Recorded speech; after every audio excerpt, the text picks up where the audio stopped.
Recién me contaba Jairo que está en nuestro programa de hoy y no precisamente para cantar, pero cuando cantó el himno nacional en el partido con Costa Rica, ganamos.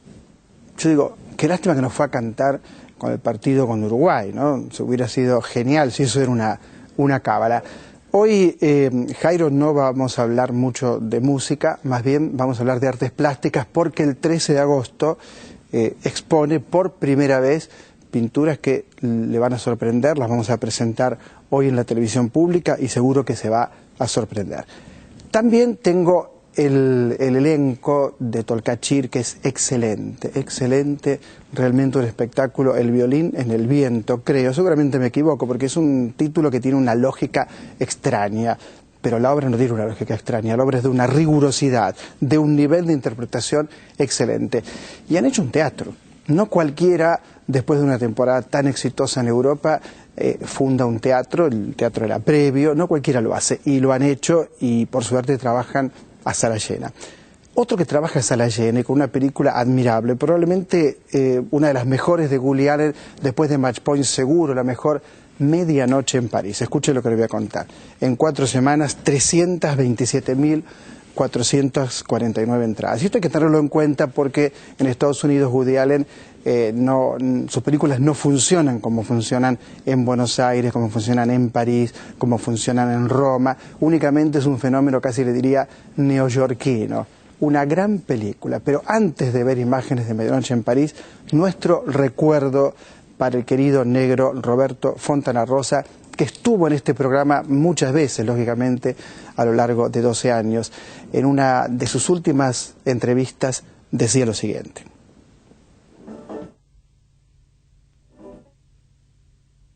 A mí por ahí alguien me dijo que yo escribía como un historietista, ¿no? Y algo de verdad pienso que hay, o sea, en general es diálogo y acción, Yo no hago muchas descripciones, ni de paisajes, ni de personajes.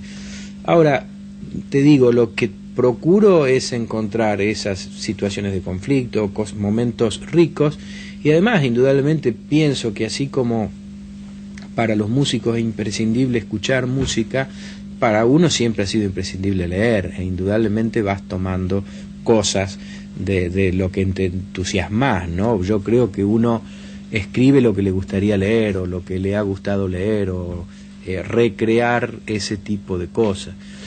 De ahí el más, tal vez esa facilidad que vos decís, y que es cierta, a veces puede resultar contraproducente también, ¿no? De que uno saca como demasiadas cosas, pero creo que está también muy relacionado con la personalidad de cada uno y con el hábito, o sea, el hábito en general de un dibujante, y un dibujante acostumbrado a publicar en los diarios, es la ansiedad de publicar mucho, ¿no?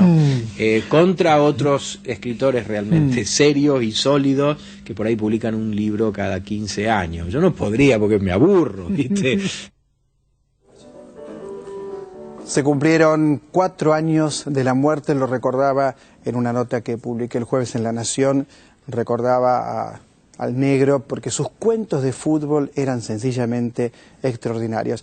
De esa gente que muchas veces esos clubes de barrios abandonados, donde a nadie le importa nada de lo que le pase, aquel que en algún momento a lo mejor tuvo ese club en el centro de su corazón, en el centro de sus intereses. De ahí tomaba los personajes el negro y creaba unos cuentos memorables que por supuesto usted puede hoy leer, puede conseguir. Vamos a Medianoche en París, la película de Woody Allen, que es mucho más que un gran entretenimiento.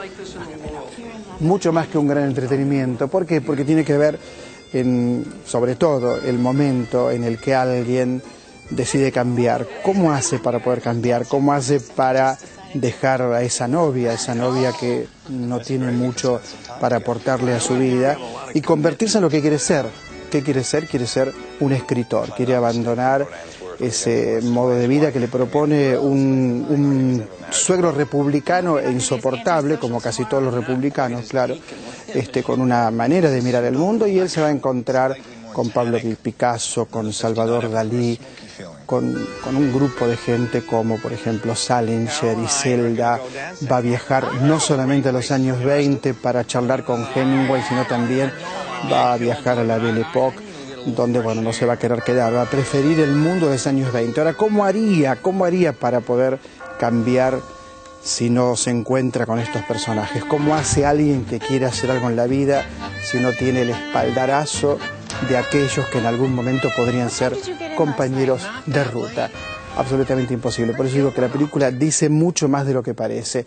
La vi 2 veces, las 2 veces salí feliz, y creo que el éxito tiene que ver con eso también, con esa necesidad de cambio que tenemos los seres humanos y también la necesidad de apoyarnos en algo para poder cambiar. Y otra película que no está en cartel, pero sí usted puede conseguir y verla, y la quiero más que recomendar, es Un cuento chino, la película que tiene a Ricardo Darín como protagonista casi excluyente. Es ferretero, Roberto, como bien dice recién el epígrafe, un ferretero absolutamente insoportable, ferretero que en fin, como un neurótico obsesivo que no puede abandonar ese rol. ¿Qué le ocurre? Se encuentra con un chino que no habla una palabra de castellano, y ese no hablar una palabra de castellano va a producir muchas cosas en este personaje. Muriel Santana, como siempre, en un papel impecable, realmente. Muriel, me acuerdo el trabajo que hacía en el Teatro San Martín con Joaquín Furriel, que estuvo en el programa hace muy poco, en la obra de Federico García Lorca, No, Quiroga, no digas nunca eso más en tu vida. La obra de Calderón de la Barca, que nació en el año 1600 y murió en el año 1681. Federico García Lorca es, ¿saben?, La casa de Bernarda Alba, en fin, un montón de obras que hemos visto y disfrutado. Bien, Muriel Santana, una excelente actriz, notable también en este papel en la película, donde de alguna manera también le cambia la vida al protagonista, claro, a través del afecto, a través del amor. Les cuento que hoy también vamos a conversar de esta estupenda novela, Yo también tuve una novia bisexual, novela de Guillermo Martínez, el autor de Crímenes imperceptibles, el autor de Acerca de Roder, una novela de un altísimo voltaje erótico, divertida, inteligente, profunda también. Jairo, usted lo conoce como cantante, seguramente, lo ha visto muchas veces, lo vio hace unos días en el partido contra Costa Rica cantando el himno nacional. Vemos un material que tenemos preparado sobre Jairo y en instantes conversamos con él de otra cosa. Es decir, hablamos de artes plásticas, por ejemplo, hablamos de su muestra, hablamos de esta vocación y le mostramos a usted en Canal 7 las imágenes. Vemos la nota. Esencia de vida, y por tu escándalo de sol, por tu verano con jazmines, mi amor, yo quiero vivir en vos, porque mi idioma de infancia es un secreto entre los dos, porque le diste reparo al desarraigo de mi corazón,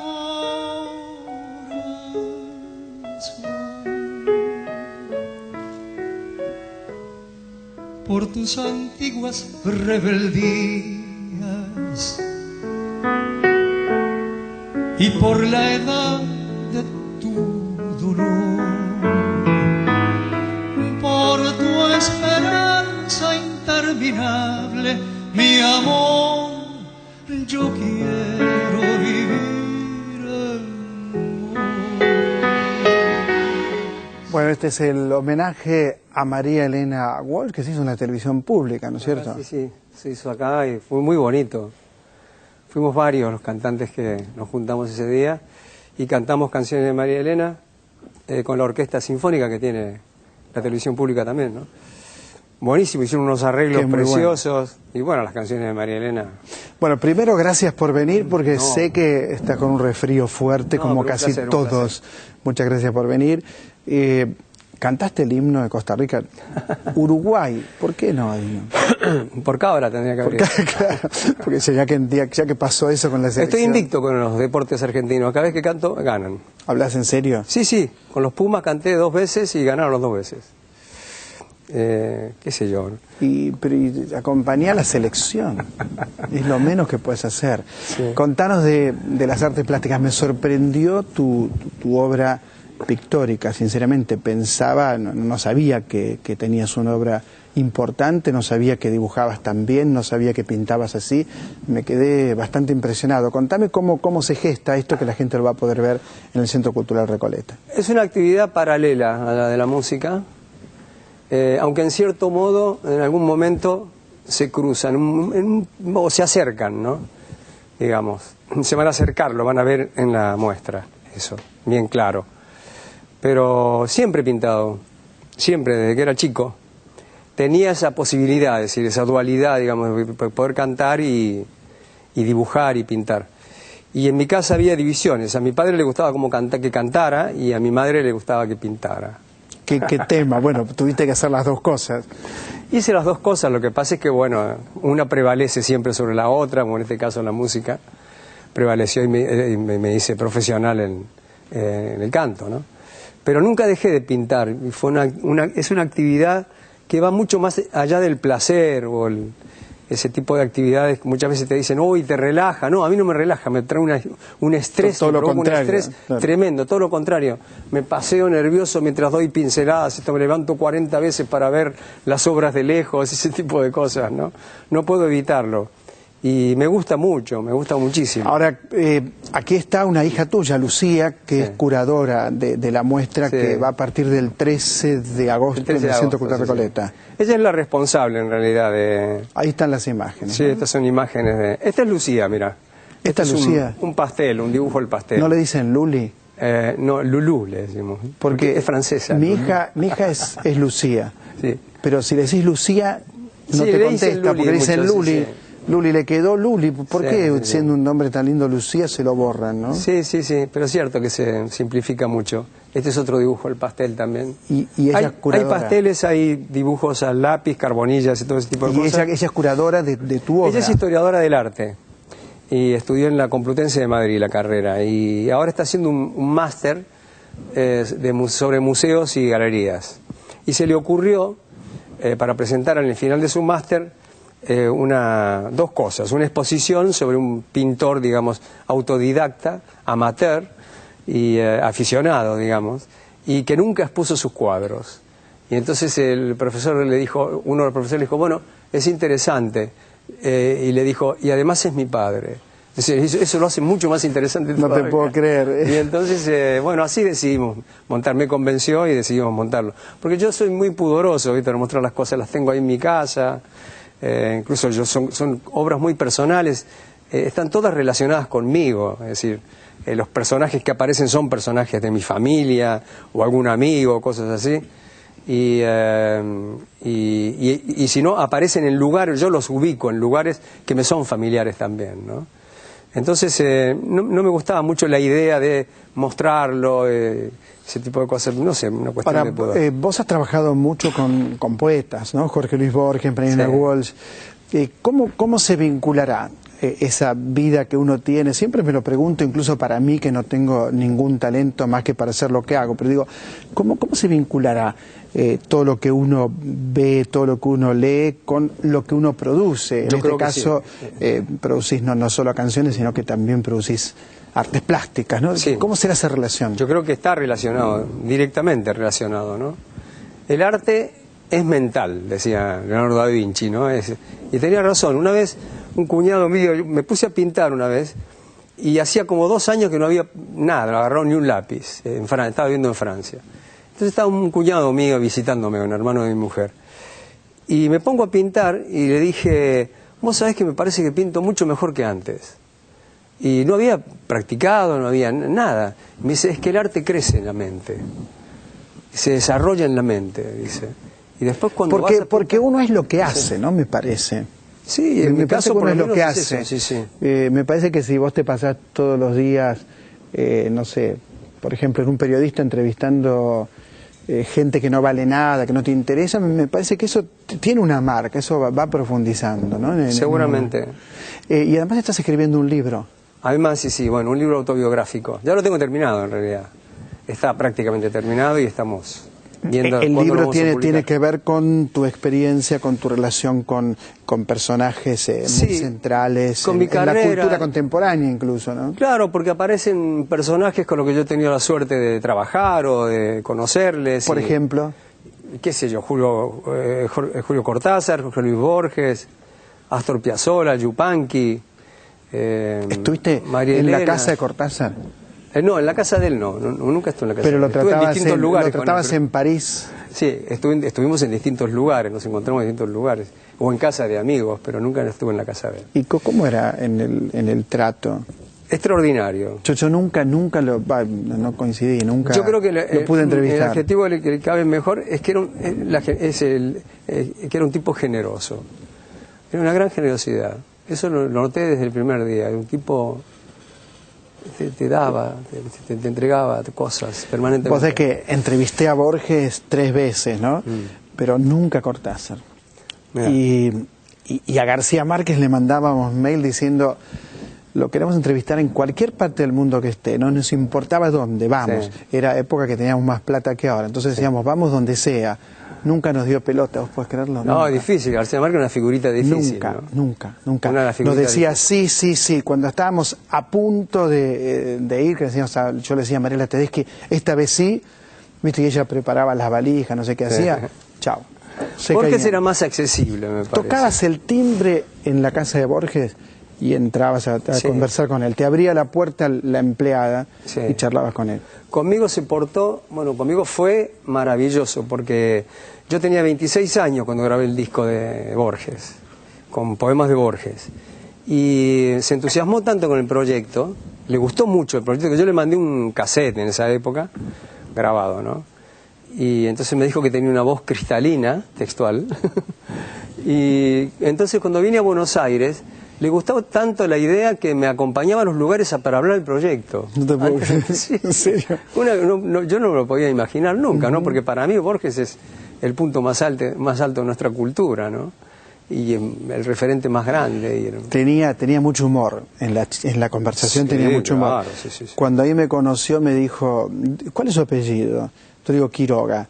Me dice, no le crea a Sarmiento, no le crea, no era tan malo Facundo como él decía, era genial. A mí no me importaba Facundo Quiroga, me importaba charlar con él.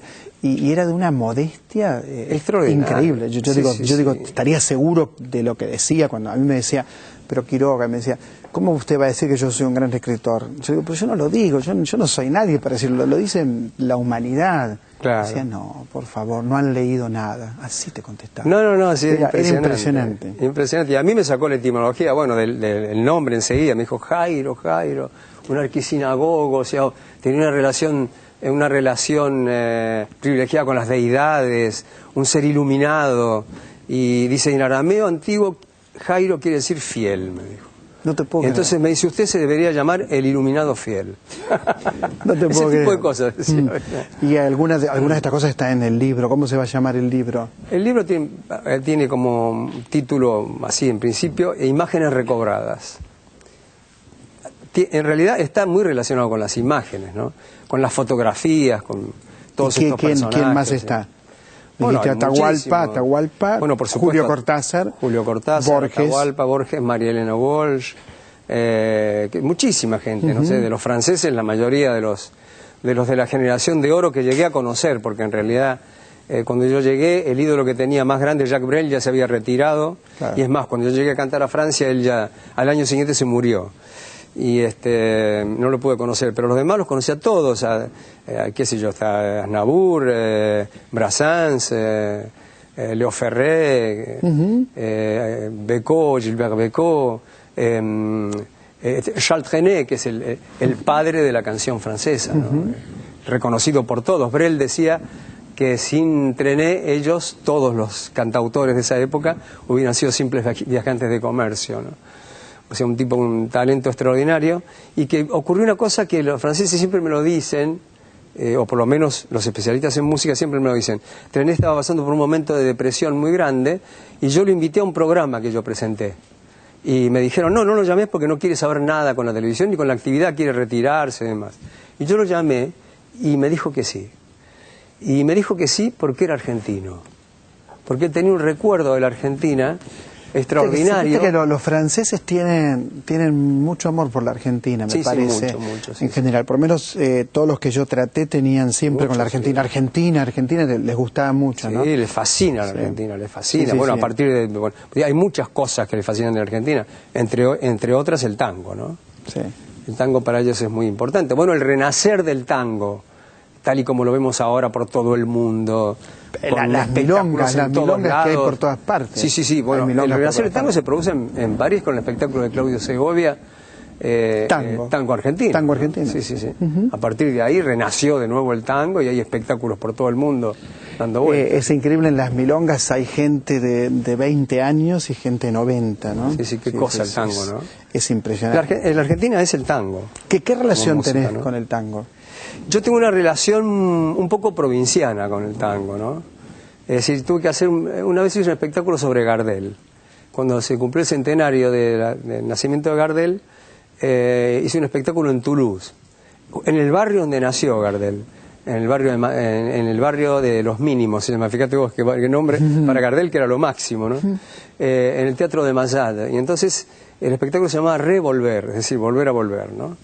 Y bueno, necesité un acercamiento al tango desde el punto de vista estilístico, ¿no? Porque hay una cuestión de fraseo y de cosas que a cierta gente, los cantores de tango, les sale con mucha naturalidad, pero no era mi caso, yo no era un cantor de tango. Claro, tenía que hacer no una eres el polaco. Sí, yo claro. El polaco Goyeneche lo escuché cantar ya sin voz y era maravilloso. Claro, porque él no tenía voz y era muy bueno. Porque él negoció muy bien el paso del tiempo, fue fantástico, ¿no? Yo creo que entre los cantantes... Qué buena frase esa. Sí, negoció muy bien el paso del tiempo. Y sí, porque él al perder el potencial, digamos, extraordinario vocal que tenía, él acomodó los otros elementos del canto, es decir, la expresión, el fraseo y ese tipo de cosas.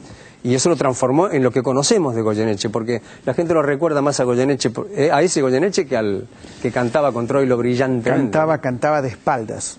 Sí. Le cantaba el bandoneón, estaba el bandoneón y él le cantaba de espaldas. Claro, y te fascinaba. Aparte, qué tipo. Te fascinaba. Era él, Y además un tipo increíble. Extraordinario.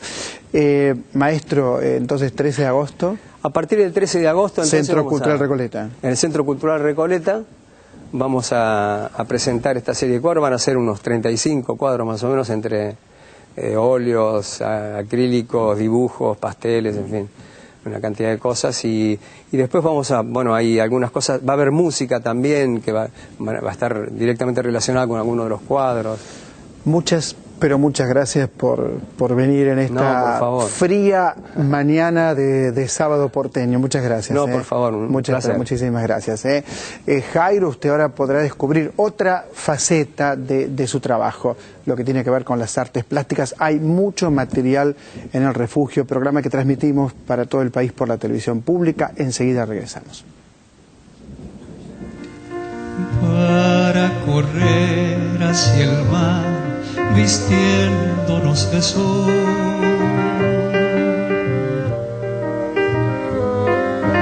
para tener y prestar niñez del corazón.